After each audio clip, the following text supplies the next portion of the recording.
12वीं कक्षा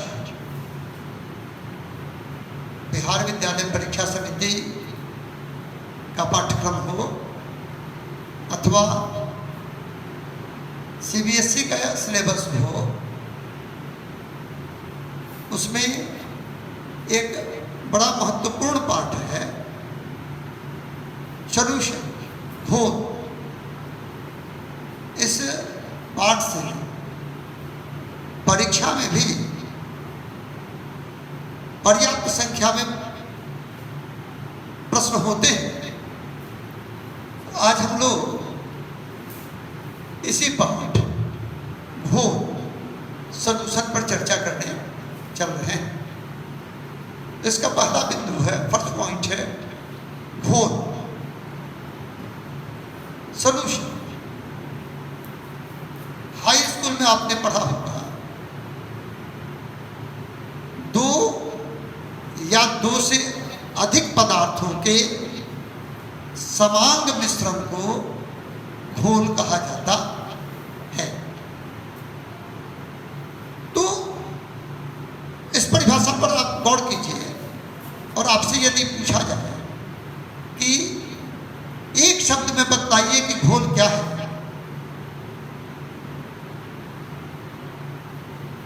आप इस परिभाषा को अगर समझ रहे हैं, एक शब्द में पर घोल को हम लोग कहेंगे मिश्रण, मिक्सचर। कैसा मिश्रण, कैसा मिक्सचर? समांग मिश्रण, होमोजीनियस मिक्सचर। वैसा मिश्रण जो हर जगह एक समान होता है।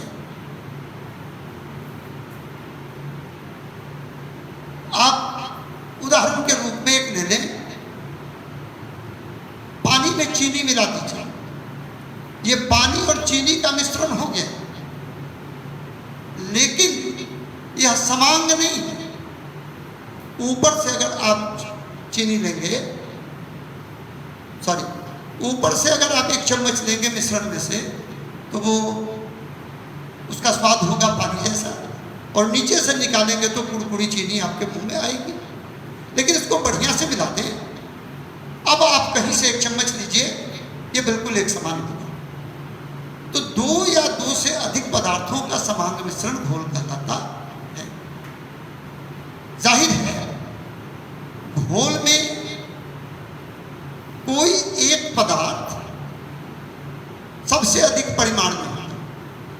जैसे अभी हम लोग पानी और चीनी के मिश्रण की बात कर रहे थे, यहाँ पानी अधिक है और चीनी कम है, तो घोल का वह अवयव, वह कंपोनेंट जो सबसे अधिक परिमाण में होता है, उसे घोलक, सॉल्वेंट कहा जाता है। इसको आप लोग हाई स्कूल में विलायक भी कहते थे। और घोल में घोलक के अतिरिक्त जो भी अवयव मौजूद हों, उन सबको हम लोग कहते हैं घुल्य, विलीय, सॉल्यूट। एक बात यहाँ पर आपको मैं ध्यान दिलाऊंगा कि यह कतई आवश्यक नहीं है कि घोलक हमेशा द्रव हो, घुल्य ठोस हो और घोल द्रव हो। नहीं, घोल, घोलक और घुल्य तीनों ठोस, द्रव या गैस तीनों अवस्थाओं में हो सकते हैं। एक और उदाहरण दें, अभी आपने सिर्फ शरबत का उदाहरण दिया था। चाशनी, चाशनी कैसे बनती है? चीनी में थोड़ा पानी मिलाते हैं, गर्म करते हैं, पिघल जाता है। यहाँ चीनी अधिक होती है, पानी थोड़ा होता है, तो यहाँ पर चीनी घोलक है और पानी घुल्य है, अर्थात घोलक ठोस है, घुल्य द्रव है और घोल भी द्रव। घोल के बहुत सारे गुण होते हैं, लेकिन आपके पाठ्यक्रम में जो प्रस्तावित है उसमें आपको चर्चा करनी है घोल के अनुसंख्य गुणों की, क्वालिटेटिव प्रॉपर्टीज ऑफ सॉल्यूशंस। घोल के अणु संख्य गुण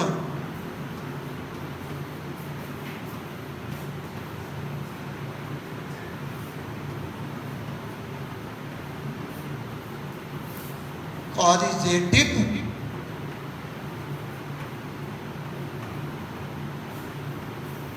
properties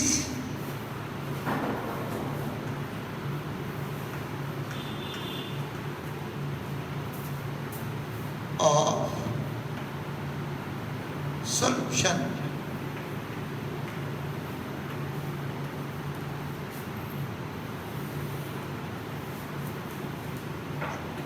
शीर्षक बोल रहा है घोल के वैसे गुण जो घोल में उपस्थित घुलने की अणुओं की संख्या, कणों की संख्या, घुलने के ग्राम अणुओं की संख्या, नंबर ऑफ मोल्स पर निर्भर करते हैं। उन्हें घोल के अनुसंख्य गुण कहा जाता है। ये गुण 4 हैं। पहला, घोल के वाष्प दबाव का अवनमन, lowering of vapour pressure of solution. दूसरा, घोल के क्वथनांक का उन्नयन, elevation of boiling point of solution. तीसरा, घोल के हिमांक का अवनमन, depression of freezing point of solution. और चौथा, परासरण दबाव, ऑस्मोटिक प्रेशर। अब इन चारों पर हम लोग बारी बारी से चर्चा करेंगे। तो इस क्रम में सबसे पहले हम लोग चर्चा करेंगे घोल के वाष्प दबाव का अवनमन, lowering of vapour pressure of solution. तो इस बिंदु पर चर्चा करने के पहले हमें देखना होगा कि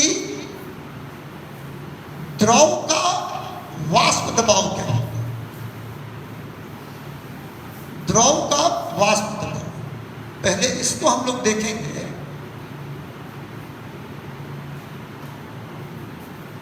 द्रव का वाष्प दबाव, जब इसको आप समझ जाएंगे तब घोल के वाष्प दबाव के अवनमन को समझ पाएंगे।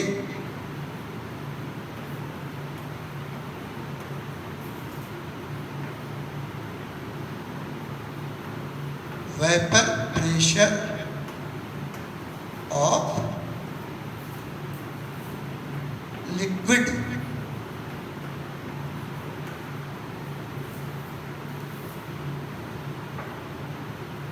आपने देखा होगा, आपका अनुभव है, हो सकता है आपने ध्यान नहीं दिया। द्रव का वाष्पीकरण अर्थात द्रव के वाष्प में बदलने की क्रिया, इवेपोरेशन ऑफ लिक्विड, प्रत्येक परिस्थिति में होता है।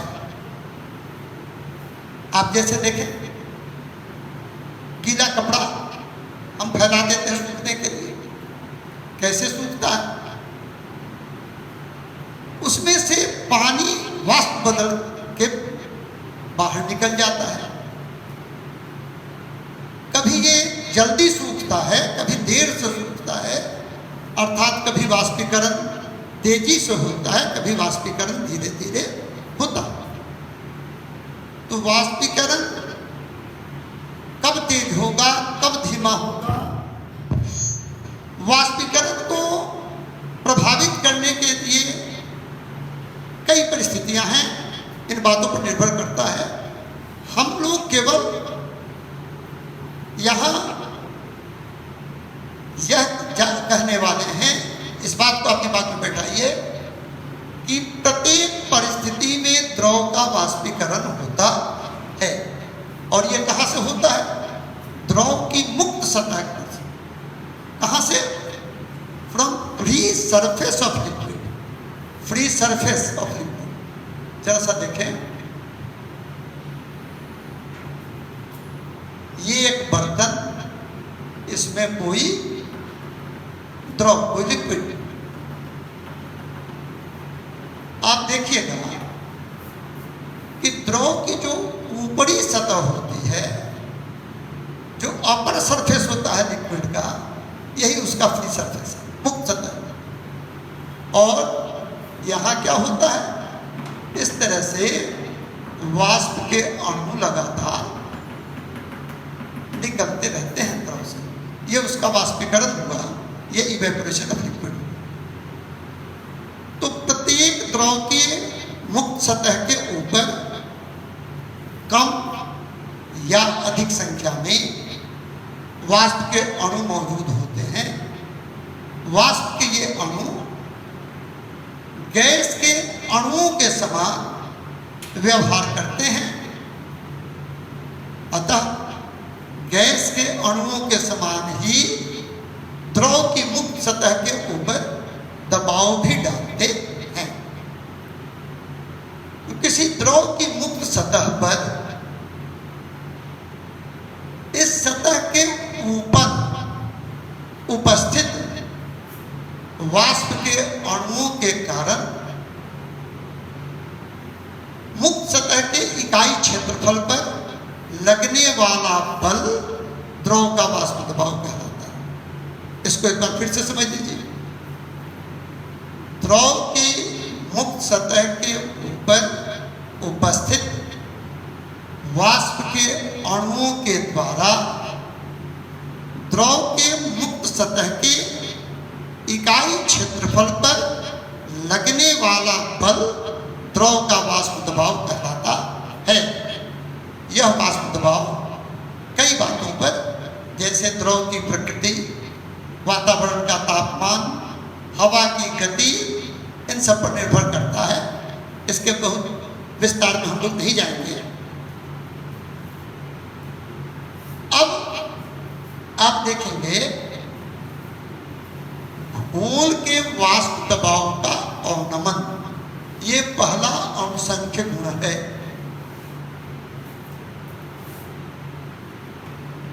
घोल के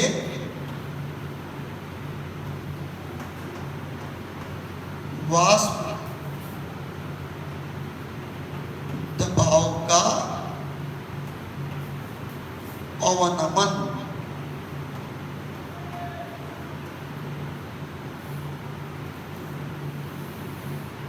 अंग्रेजी में कहेंगे इसको लोअरिंग,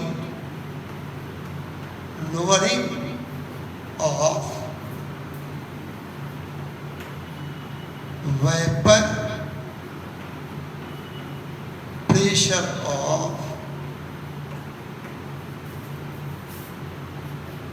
लिक्विड।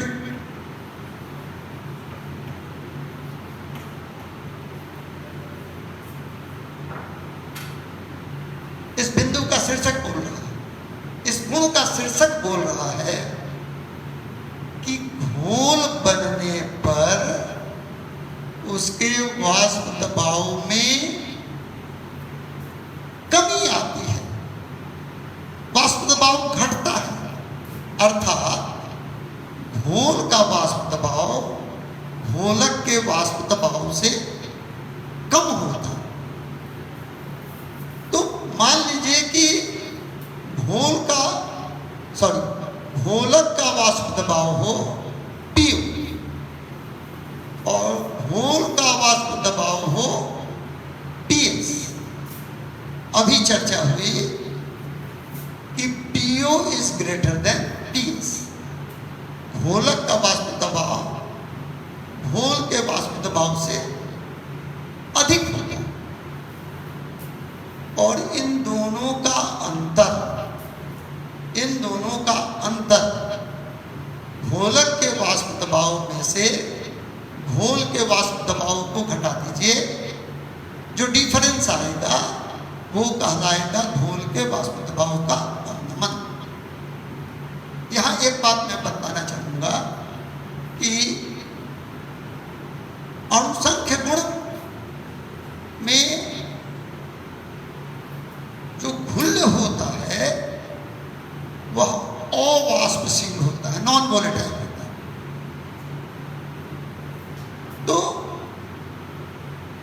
घोल के वाष्प दबाव का अवनमन।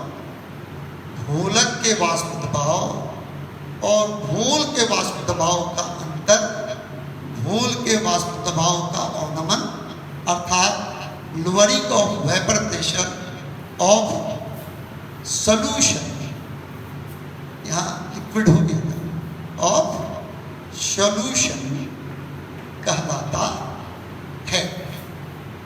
अब एक प्रश्न उठता है, ये परीक्षा में प्राय पूछा भी जाता है कि घोल का वाष्प दबाव घोलक के वाष्प दबाव से कम क्यों होता है?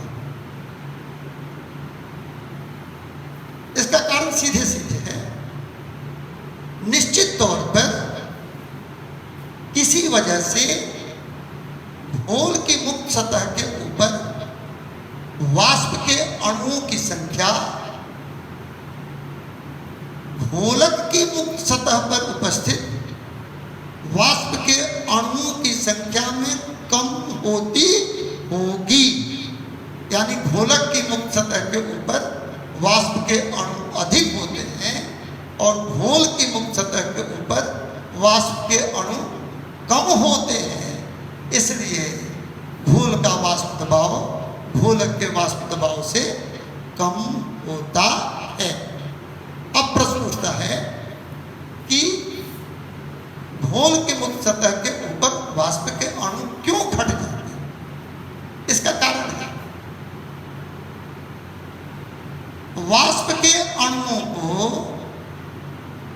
घोलक के अणु और घोल के अणु दोनों अपनी ओर आकर्षित करते हैं।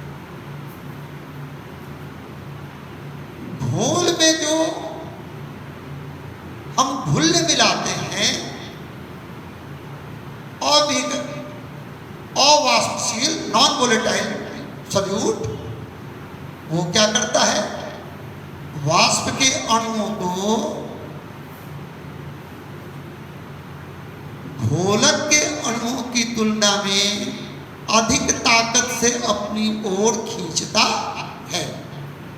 इसलिए घोल की मुक्त सतह के ऊपर वाष्प के अणुओं की संख्या घट जाती है, इसीलिए घोल का वाष्प दबाव घोलक के वाष्प दबाव से कम होता है।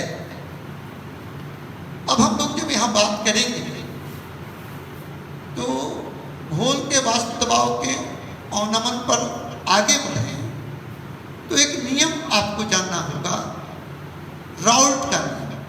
राउल्ट इसी के आधार पर घोल के वाष्प दबाव के अवनमन पर हमारी आगे की चर्चा हो सकती है। राउल्ट का नियम,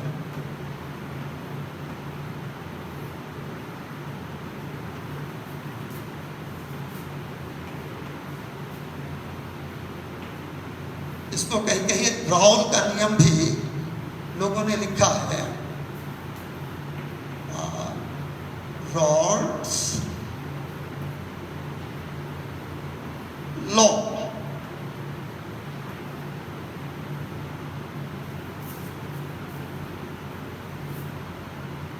राउल्ट्स लॉ को जानने के पहले आपने हाई स्कूल में घोल की सांद्रता की एक इकाई, सॉल्यूशन का एक कंसंट्रेशन यूनिट, जिसको हम लोग कहते हैं घोल का घुल्ली या घोलक का अणु भिन्नांक, जिसको आप लोग मोल प्रभाज भी कहते हैं, अंग्रेजी में कहते हैं मोल फ्रैक्शन। याद कीजिए उसको, मोल fraction of solute and mole fraction of solvent.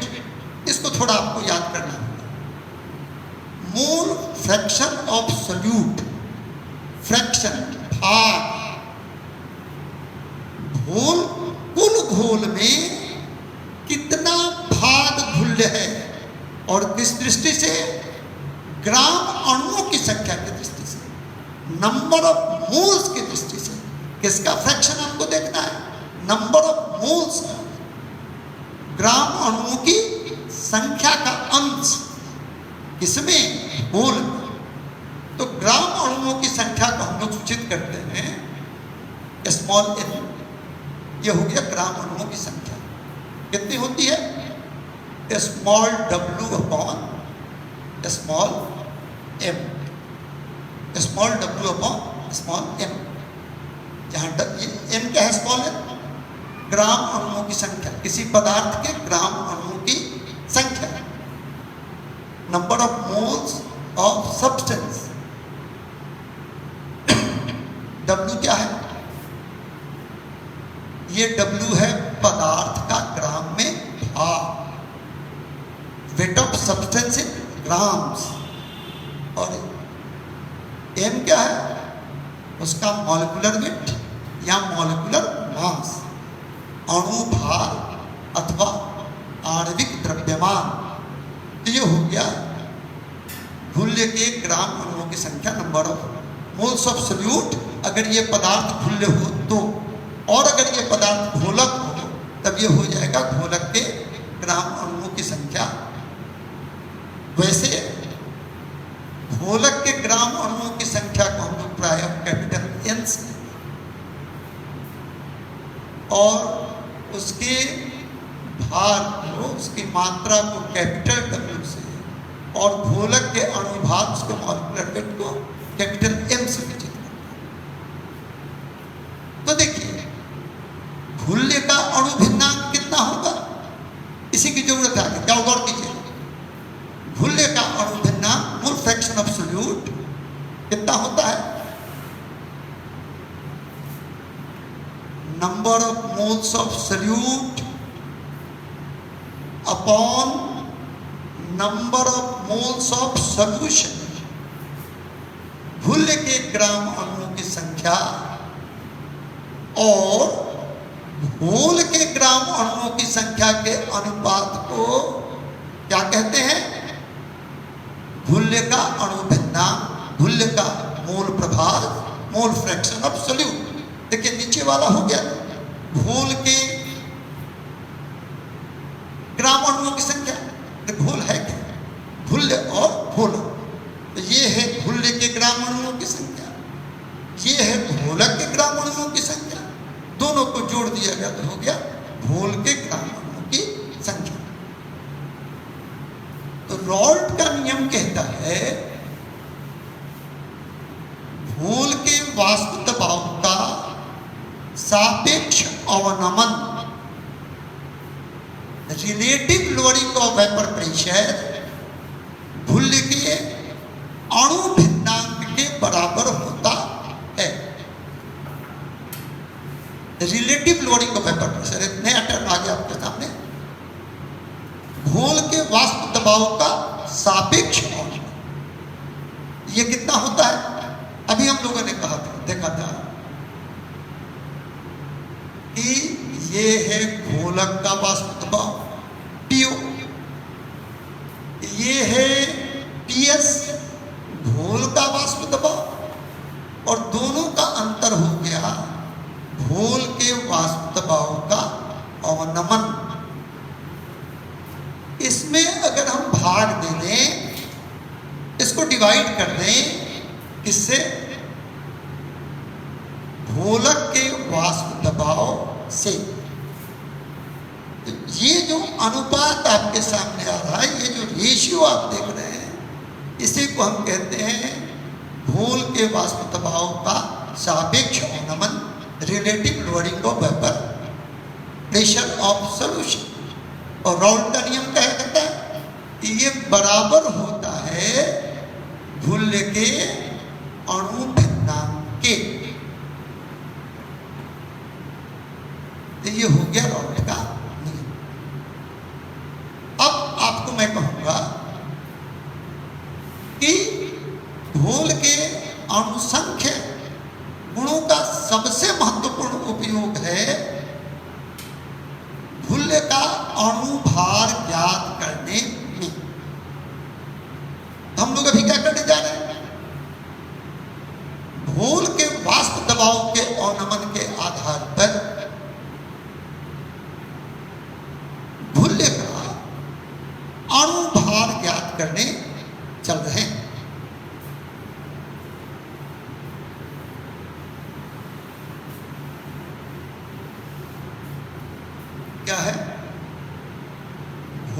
के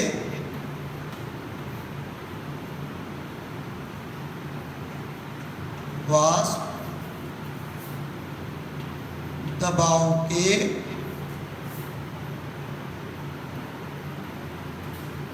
अवनमन के आधार पर मूल्य का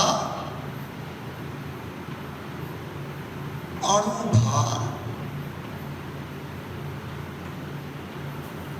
ज्ञात करना।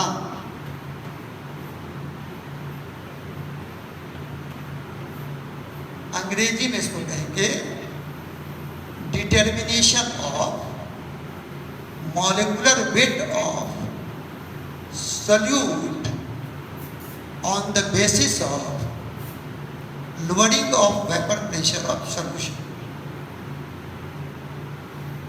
तो ये किसके आधार पर होगा? राउल्ट के नियम के आधार पर। राउल्ट के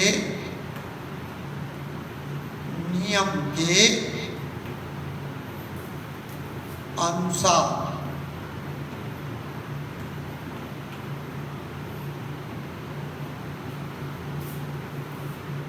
क्या हो गया? ये व्यंजक भी हम लोगों ने प्राप्त किया था थोड़ी देर पहले। ये हो गया PU minus PS upon PO is equal to this much, यानी घोल के वाष्प दबाव का सापेक्ष अवनमन घुल्य के अणु भिन्नांक के बराबर होता। और थोड़ा सा आप पीछे जाएं, अभी हम लोगों ने इसका मान कितना रखा था? मान लीजिए कि जो घुल्य है उसका small w gram capital W gram घोलक में घुला हुआ है। यह किसका वेट है? Weight of solute in grams और weight of solute in solvent in grams.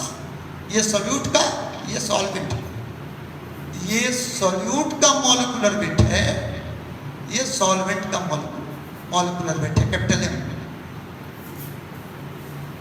क्या है ये?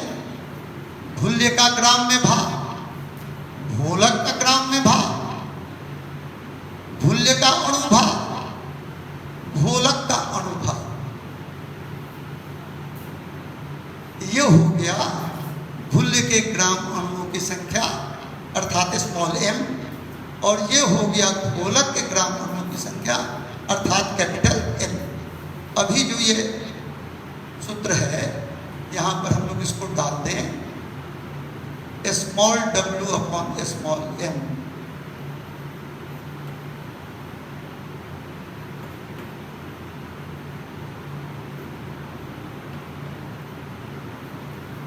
ये हो गया।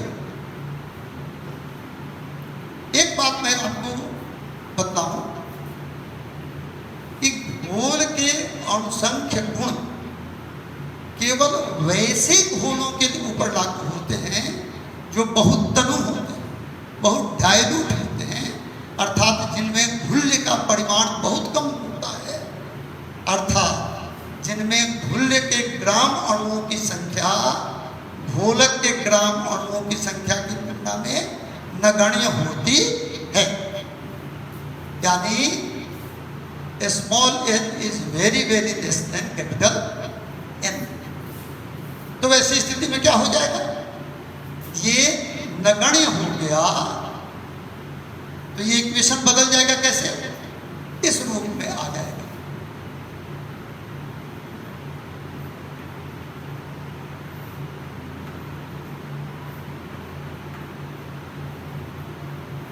अब हम लोग को करना क्या है? घुल्य का अणुभार अर्थात स्मॉल m का मान निकालना है इस समीकरण की सहायता से। तो हम लोग इस समीकरण को इस तरह से समन्वित करेंगे, इस तरह से अरेंज करेंगे कि स्मॉल m एक तरफ चला जाए, बाएं चला है, और बाकी सारी राशियां, बाकी सारी क्वांटिटी दाएं चले जाए।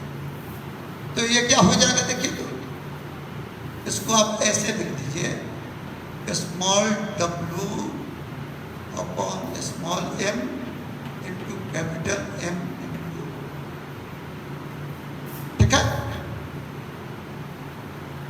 तो अब हम लोग को क्या करना है, इसको इधर ले जाना।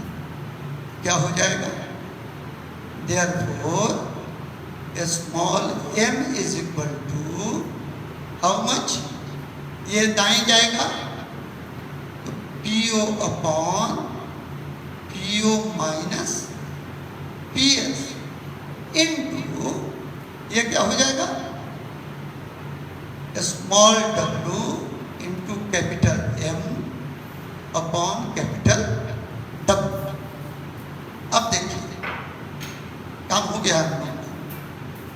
घोल बनाएंगे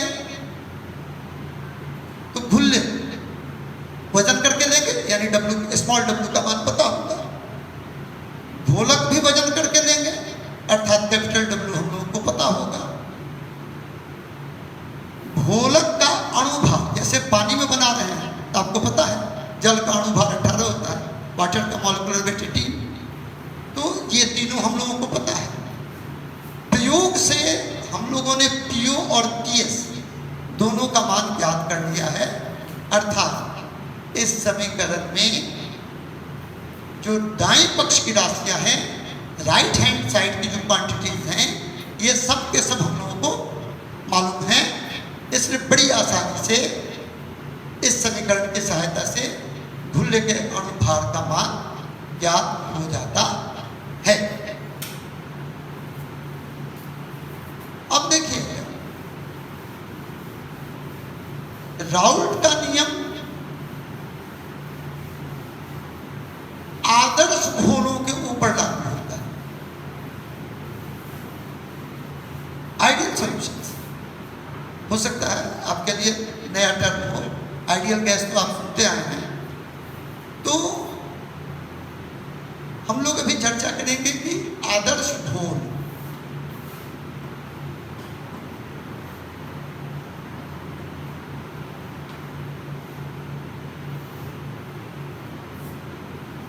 तो प्रत्येक घोल में 3 तरह के बल काम करते हैं। एक घोलक के अणुओं के बीच के बल, यानी घोलक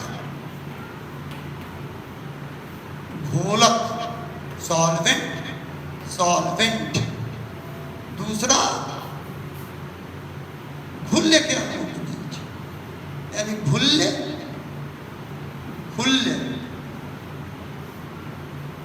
सल्यूट और सल्यूट के बीच का फोर्स ऑफ अट्रैक्शन। और तीसरा घुल्ले और घोलक।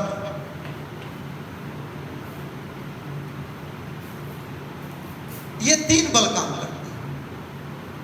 आदर्श घोलों में क्या होता है, ये तीनों बल समान होते हैं, और जो घोल आदर्श नहीं है वो समान नहीं होते हैं। ये बल इनमें कोई एक अधिक होता है, दूसरा कम होता है। तो आदर्श घोल कौन है, जहाँ ये तीनों घोल समान हो। और राउल्ट का नियम आदर्श घोलों के ऊपर ही लागू होता है। बाकी जो अनादर्श घोल हैं, नॉन आइडियल सॉल्यूशन हैं, वो राउल्ट के नियम से विचलन, डेविएशन प्रदर्शित करते हैं। तो आज के लिए इतना ही। अगले दिन हम लोग राउल्ट के नियम से विचलन पर हम चर्चा करेंगे।